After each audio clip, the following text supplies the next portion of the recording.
বন্ধুরা, অঞ্জলিস কিচেনে আপনাদের সকলকে স্বাগত। বন্ধুরা, আজ আমি করে দেখাবো খুব সুস্বাদু একটি খাবার, চিলি কুদরি।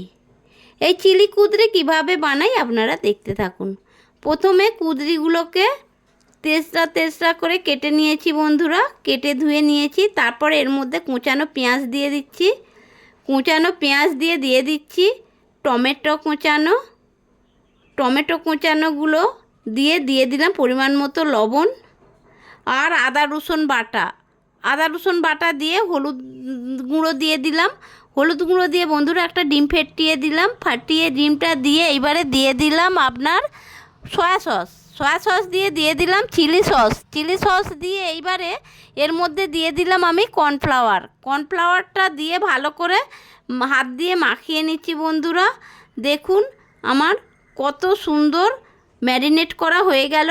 এবারে উনানে কড়াই বসিয়ে তাতে পরিমাণ মতো সরিষার তেল দিলাম। সরিষার তেল দিয়ে বন্ধুরা এবারে আমি ওই যে ম্যারিনেট করে রেখেছিলাম কুদরিগুলো পকোড়ার আকারে নিয়ে আমি গরম তেলের মধ্যে দিয়ে দিচ্ছি বন্ধুরা। গরম তেলের মধ্যে সবগুলো পকোড়া দিয়ে দিয়েছি। এবারে এক পিঠ ভাজা হয়ে গেছে, দেখুন বন্ধুরা লাল লাল হয়ে গেছে। এবারে উল্টিয়ে দিচ্ছি, যেটা উপরের পিঠটা নিচের দিকে করে দিচ্ছি আর লাল লালগুলো উপরে দিয়েছি।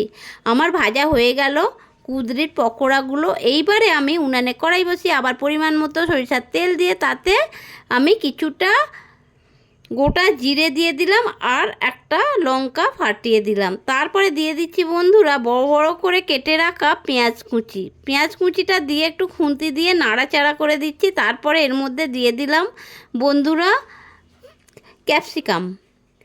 ক্যাপসিকাম দিয়ে এইবারে আমি একটু খুন্তি দিয়ে নাড়াচাড়া করে দিচ্ছি বন্ধুরা। এরপরে আমি দিয়ে দেব এর মধ্যে টমেটো কুচি দিয়ে এইবারে আমি খুন্তি দিয়ে নাড়াচাড়া করে দিচ্ছি। নাড়াচাড়া করে দিয়ে একটু ভাজা ভাজা করব আর কি। এর মধ্যে দিয়ে দিলাম পরিমাণ মতো লবণ দিয়ে বন্ধুরা দিয়ে দিচ্ছি হলুদ গুঁড়ো দিয়ে এইবারে আমি এটাকে দিয়ে দিলাম এটাতে আদা রসুন বাটা দিয়ে খুন্তি দিয়ে ভালো করে নাড়াচাড়া করে দিচ্ছি। দেখুন বন্ধুরা এটা ভালো করে কষিয়ে নিতে হবে, না হলে আদা রসুনের একটা কাঁচা গন্ধ থেকে যাবে। এই জন্য আমি ভালো করে এটাকে কষিয়ে নিচ্ছি। কষানো হয়ে যাচ্ছে দেখুন বন্ধুরা, আস্তে আস্তে করে তেলও ছেড়ে দিচ্ছে। এইবারে এর মধ্যে দিয়ে দিলাম কিছুটা চিলি সস দিয়ে দিচ্ছি সয়া সস আর চিলি সস দিয়ে বন্ধুরা এবারে আমি এটার মধ্যে দিয়ে দিলাম কিছুটা টমেটো সস দিয়ে এইবারে খুন্তি দিয়ে ভালো করে কষিয়ে নিচ্ছি বন্ধুরা। এইভাবে আমি নাড়াচাড়া করে ভালো করে কষিয়ে নিলাম। এইবারে আমি কষানোটা আমার হয়ে এসেছে, পরিমাণ মতো জল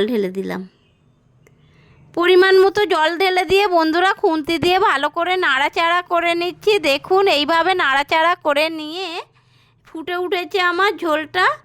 এর মধ্যে এবারে যে কুদরির পকোড়াগুলো করে রেখেছিলাম আমি পকোড়াগুলো ছেড়ে দিলাম ঝোলের মধ্যে দিয়ে এবার খুন্তি দিয়ে ভালো করে নাড়াচাড়া করে দিচ্ছি। এবারে কিছুক্ষণ রাখবো। তারপরে আমি এর মধ্যে দিয়ে দিচ্ছি বন্ধুরা কিছুটা আরও আমার কুদরির পকোড়া ছিল সেইগুলো দিয়ে দিলাম। দিয়ে আবারও খুন্তি দিয়ে নাড়াঘাটা করে দিচ্ছি, কেননা রসটা ওর মধ্যে বিঁধবে। তো আমার প্রায় হয়ে এসেছে বন্ধুরা চিলি কুদরি। এবারে খুন্তি দিয়ে তাও একটু নেড়ে ঘেঁটে দিচ্ছি। শেষ, এবারে তোলার পর্যায়ে হয়ে এসেছে। এবারে তুলে নেব বন্ধুরা আস্তে আস্তে। আমি প্লেটে তুলেও নিয়েছি চিলি কুদরি। কত সুন্দর হয়েছে দেখুন বন্ধুরা।